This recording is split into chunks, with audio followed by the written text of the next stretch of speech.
우리가 사용하는 물건들은 그 값이 제각기 다릅니다. 사탕 하나는 몇 푼 하지 않습니다. 그러나 쌀 한 가마니는 제법 비쌉니다. 또한 같은 품목이라 할지라도 값이 다릅니다. 소형차라 할지라도 값이 저렴한 차도 있습니다마는 어떤 차는 억대가 넘습니다. 이처럼 물건값은 천차만별입니다. 값이 천차만별인 것은 사람도 마찬가지입니다. 법적으로는 모든 사람의 값이 같습니다. 사람은 법 앞에 평등하고 그 가치도 같습니다. 선거 때가 되면 모두가 똑같이 한 표를 행사하는 게 그 이해입니다. 그러나 현실을 보게 되면 사람도 값이 다르다는 것을 부인할 수가 없습니다.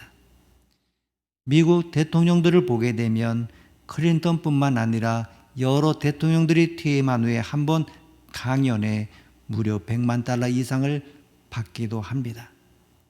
그런가 하면 우리나라의 어떤 연예인 보게 되면 한 번 강의에 1,000만 원 이상 받는 그러한 경우도 있습니다만은 어떤 대학 강사는 한 시간에 2, 3만 원밖에 받지 못합니다. 사고로 사망한 경우 어떤 사람은 수억 원을 받는가 하면 수천만 원밖에 보상을 못 받는 사람도 있습니다. 가치에는 두 종류가 있습니다. 하나는 객관적인 가치요, 다른 하나는 주관적 가치입니다. 짜장면 한 그릇이 지금 짜짜로에 보게 되면 6,500원이라 할 때 그 가치는 객관적입니다. 누구나 말없이 6,500원을 내고 짜장면을 사 먹습니다. 그러나 짜장면의 주관적 가치는 다릅니다. 집에서 맛있는 것을 많이 먹어 배가 부른 사람에게 짜장면 한 그릇은 몇백 원짜리 빈과보다도 못할 수가 있습니다. 그러나 몇 끼를 제대로 못 먹어 굶은 사람에게 짜장면 한 그릇의 가치는 수백만 원, 수천만 원 이상일 수가 있습니다. 이처럼 주관적인 가치는 사람마다 다릅니다. 사람도 객관적인 가치가 있고 주관적인 가치가 있습니다. 사람의 객관적이란 가치라고 하는 것이 남들이 보는 가치를 말합니다. 예를 들어 여기 한 기능공이 있다고 합시다. 회사의 사장님들은 이 사람의 가치를 한 달에 300만 원 정도로 봅니다. 다른 회사에 가도 300만 원 주겠다고 한다고 하면 이 기능공의 객관적인 가치는 300만 원입니다. 때로는 불쾌할 때도 있습니다만은 우리는 어쩔 수 없이 다른 사람으로부터 가치를 평가받으면서 이렇게 살아가고 있습니다.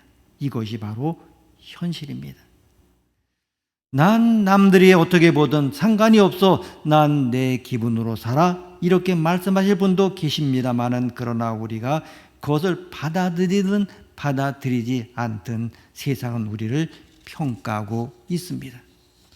문제는 다른 사람들이 우리를 평가하는 객관적인 가치와 우리가 우리 자신에 대해 생각하는 주관적인 가치가 충돌을 하는 것입니다. 여기 두 가지 곤란한 경우가 생깁니다. 하나는 남들은 우리 가치를 아주 낮게 평가하는데 우리 자신은 굉장히 높게 생각하는 경우입니다. 이럴 때 우리는 대단히 자존심이 상합니다. 내가 겨우 이 정도 대접밖에 받지 못한단 말인가? 이렇게 화를 내면서 뛰쳐나옵니다. 그런데 문제는 뛰쳐나가는 것을 보면서도 아무도 붙잡지 않는다고 하는 것입니다. 오히려 사람들은 빈정대며 말합니다. 저 사람 너무나 교만해. 세상 물정도 모르고 설치단 말이야. 다른 데 가보라 하지 누가 받아주기나 한데? 이럴 때 사람들은 그를 교만하다고 꾸짖을 것입니다. 그런가 하면 두 번째 경우는 그 반대입니다. 남들은 우리를 대단히 귀하고 높게 평가하는데 정작 우리는 자신을 못난 것처럼 여기면서 낮게 평가하는 것입니다. 사람들이 우리에게 무언가 맡아달라고 말합니다. 그럴 때 우리는 거절합니다. 전 그럴 만한 그릇이 못 됩니다. 전 제 앞가림도 제대로 못하는 사람입니다. 죄송합니다. 다른 사람을 알아보십시오. 그러면 사람들은 안타까워합니다. 저 사람은 너무나 자신감이 없어.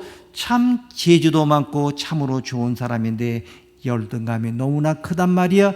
그렇지만 않으면 큰일도 할 수 있을 텐데 이때는 바로 열등감이 문제가 됩니다.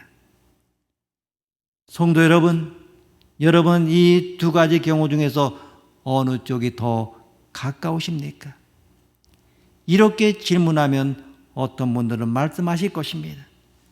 목사님, 두 가지 경우가 다 문제네요. 그렇다면 다른 사람이 평가한 것과 우리 스스로가 생각하는 것이 일치하는 것이 제일 좋겠네요. 그렇습니다.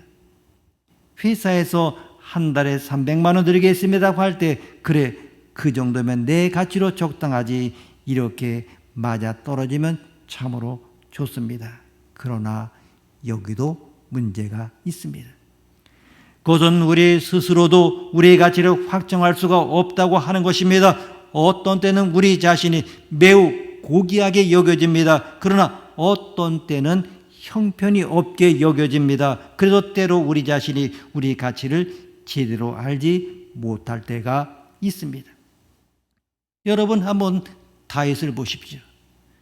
다윗은 자신의 가치에 대하여 극도의 혼란을 겪은 그러한 사람입니다. 어느 날 사무엘이 찾아와서 기름을 부으면서 장차 이스라엘 왕이 될 사람이라고 했습니다. 얼마 후에 블레셋의 적장 골리앗을 쓰러뜨렸을 때 백성들이 열렬하게 환호했습니다. 사울은 천천히요, 다윗은 만만을 했습니다. 그날 다윗의 가치라고 하는 것은 이스라엘에서 최고였습니다. 그러나 사울 왕이 그를 죽이려고 했을 때 어떠했습니까? 그는 너무나 급한 나머지 원수의 나라인 블레셋 가드왕 아기스에게 피했습니다. 그러자 아기스의 신하들이 자신들의 영웅인 골리앗을 죽인 원수가 제 발로 찾아왔다고 쑥덕거렸습니다. 다윗은 아찔했습니다. 피한다고 온 것이 죽음의 자리가 될 수도 있다고 생각하니 두려웠습니다.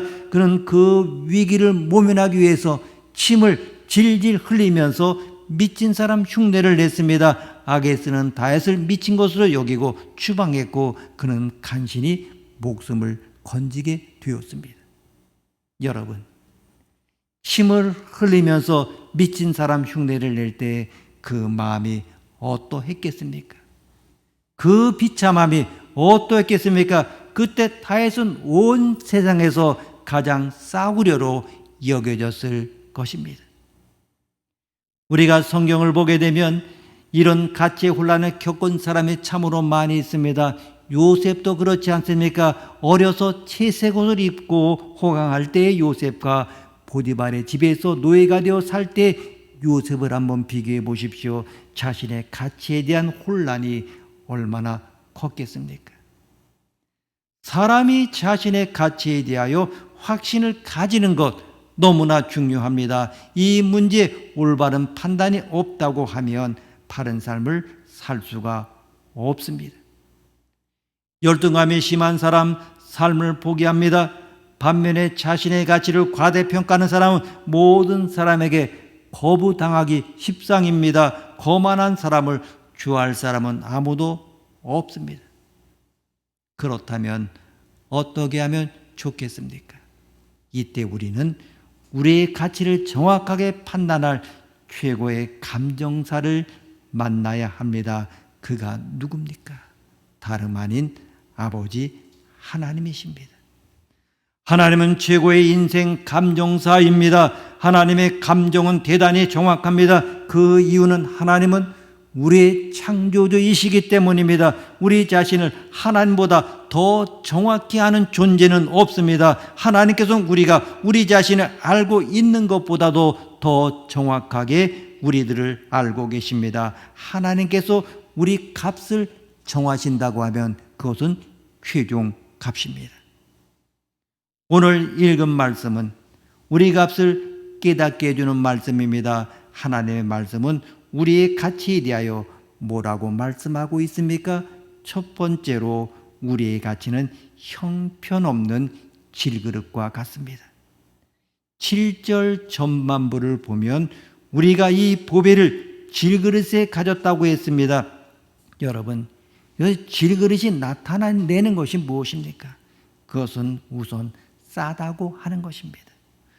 우리는 금그릇이 아닙니다. 바로 질그릇입니다. 둘째로 잘 깨진다고 하는 것입니다. 우리는 유혹 앞에 잘 넘어집니다. 분노의 불길에 타버립니다. 시기와 질투에 몸을 떱니다. 죄를 짓습니다. 정말 과거에만 죄인이었던 것이 아니라 예수 믿으면서도 여전히 죄를 지을 때가 많습니다. 아직도 내면의 거룩을 가장한 위선이, 선함을 가장한 사악함이, 겸손을 가장한 교만이, 열정을 가장한 만용이 도사리고 있습니다. 그래서 구원을 받아 의롭다 인정을 받긴 했는데 여전히 연약하기 때문에 우리를 구원받은 죄인 혹은 의로운 죄인이라고 역설적으로 이렇게 표현합니다. 저는 이 시간 우리가 하나님의 감정을 인정하기를 원합니다. 여러분, 거부하지 마십시오. 질그릇처럼 싸고 잘 깨진다고 하는 것을 인정해야 합니다. 이것을 인정하는 것 결코 부끄러운 것이 아닙니다. 오히려 그때 더 큰 은혜를 얻게 됩니다. 여러분, 더럽다고 생각해야 목욕을 하게 되듯이 더러운 죄인임을 인정해야 예수님의 십자가 보혈로 나아가게 됩니다. 배가 고프다고 인정할 때 음식을 사모하게 되듯이 약함을 인정할 때 능력의 하나님께 기도하게 됩니다. 우리가 사도 바울을 보게 되면 사도 바울은 자신의 약함을 인정했습니다. 자신이 질그릇 같은 존재라는 그 사실을 받아들였습니다. 그는 고백합니다. 고린도후서 12장 9절에서 10절을 보게 되면 나에게 이르시기를 내 은혜가 내게 족하도다. 이는 내 능력이 약한 데서 온전하여 짐이라 하신지라. 그러므로 도리어 크게 기뻐함으로 나의 여러 약한 것들에 대하여 자랑하리니 이는 그리스도의 능력이 내게 머물게 하려 함이라. 그러므로 내가 그리스도를 위하여 약한 것들과 능력과 궁핍과 박해와 공고를 기뻐하노니 이는 내가 약한 그때에 곧 강함이라. 이렇게 고백하고 있습니다. 그런 남들이 너 약해 이렇게 말하면 기뻐했습니다. 넌 죄인이야 말할 때 그는 인정했습니다. 바로 그 약하고 더러운 존재임을 인정하는 것이야말로 하나님의 은총을 입는 길이었기 때문입니다. 그리고 두 번째로 하나님은 우리가 질그릇은 질그릇인데 매우 고귀한 질그릇이라 하셨습니다. 7절 전반부를 다시 보게 되면 우리가 이 보배를 질그릇에 가졌으니 이렇게 말씀하고 있습니다. 어떤 사람이 왕의 법을 어겼습니다. 왕은 그에게 사형을 선고하였습니다. 그는 왕에게 한 번만 살려달라고 애원을 했습니다. 왕은 그에게 조건을 걸었습니다. 물이 가득 담긴 대야가 있는데 물을 한 방울도 흘리지 않고 성을 한 바퀴 돌게 되면 살려주겠다고 했습니다. 그는 물이 담긴 대야를 들고 한 발자국 한 발자국 옮길 때마다 아주 조심했습니다. 숨도 크게 쉬지 않았습니다. 온 정성을 기울입니다. 왜 그렇습니까? 그 대야가 아주 값비싼 것이기 때문입니까? 아닙니다. 그 대야는 싸구려입니다. 그러나 그 안에 담긴 물은 사실은 물이 아닙니다. 그 물은 그의 피와 같습니다. 그의 생명입니다. 그 물을 한 방울이라도 흘리게 되면 그는 피를 흘려야 됩니다. 그렇습니다. 그릇이 비싼 게 아니라 그 안에 담긴 것이 귀합니다. 여러분, 이것은 우리도 마찬가지입니다. 우리는 질그릇에 불과합니다마는 우리를 조심스럽게 다뤄야 하는 이유는 우리 안에 보배가 담겨져 있기 때문입니다. 우리 안에 담겨있는 보배가 무엇입니까? 그 보배는 바로 예수 그리스도입니다. 또한 그분이 주시는 은혜입니다. 성령의 역사입니다. 한마디로 하면 우리 안에 하나님께서 계신 것입니다. 그렇기 때문에 예수 그리스도와 함께 살아가는 성도는 더 이상 싸구려가 아닙니다. 고귀한 주님이 함께 계시기 때문입니다. 더 이상 약하지 않습니다. 능력 많은 주님이 우리를 도우시기 때문입니다. 더 이상 더럽지 않습니다. 주님의 십자가의 보혈이 우리를 씻겼기 때문입니다. 주님 안에서 우리를 고상한 존재가 되게 하셨습니다. 그래서 이제 우리는 우리 이름으로 살지 않습니다. 우리는 정말로 질그릇처럼 연약하지만 우리 안에 계신 주님의 이름으로 강하게 삽니다. 갈라디아서 2장 20절 말씀 보게 되면 내가 그리스도와 함께 십자가에 못 박혔나니 그런즉 이제는 내가 사는 것이 아니요 오직 내 안에 그리스도께서 사신 것이라. 이제 내가 육체 가운데 사는 것은 나를 사랑하사 나를 위하여 자기 자신의 몸을 버리신 하나님의 아들 믿는 믿음 안에서 사는 것이라. 아멘. 이제는 내가 사는 게 아니라는 것입니다. 우리 안에 그리스도께서 사시는 것입니다. 그러하기 때문에 우리 자신을 학대하면 안 됩니다. 넌 못났어라고 말하면 안 됩니다. 그렇게 말하는 것은 우리 안에 계신 주님을 무시하는 것입니다. 이제 우리를 소중하게 다뤄야 합니다. 물이 가득 담긴 대야를 두 손으로 소중하게 들어서 조심조심 옮기듯이 우리 인생을 소중하게 다뤄야 합니다. 여러분, 여러분의 가치를 높이십시오. 정말 비록 우리가 보잘것 없다 할지라도 예수님 안에서 소중하게 발전시킬 수가 있습니다. 더 이상 우리를 싸구려로 취급하지 말아야 됩니다. 누가 우리에게 당신 누구요? 이렇게 묻는다면 나 홍길동이요? 이렇게 대답하지 말아야 됩니다. 이제는 내가 예전에는 홍길동이었지만 이젠 예수님의 이름으로 삽니다. 이렇게 말해야 합니다. 바로 그 주님의 능력이 우리 안에서 역사합니다. 주님이 우리 안에서 일하십니다. 주님이 우리를 통하여 아름다운 열매를 맺으십니다. 그러기 때문에 어떤 어려운 일을 만나도 어떤 역경을 만나도 우리의 이름으로 우리의 능력으로 나가면 안 됩니다. 우리 안에 계신 나사렛 예수 그리스도의 이름으로 나가야 됩니다. 베드로 말했습니다. 은과 금은 내게 없거니와 내게 있는 것으로 내게 주노니 곧 나사렛 예수의 이름으로 일어나 걸으라. 바로 베드로 자신의 이름을 앞세우지 않았습니다. 나사렛 예수의 이름으로 명령했습니다. 예수님의 이름으로 사는 사람의 승리를 오늘 본문 8절에서 10절에서 이렇게 말씀하고 있습니다. 8절에서 10절 말씀 우리가 함께 읽겠습니다. 8절에서 10절입니다.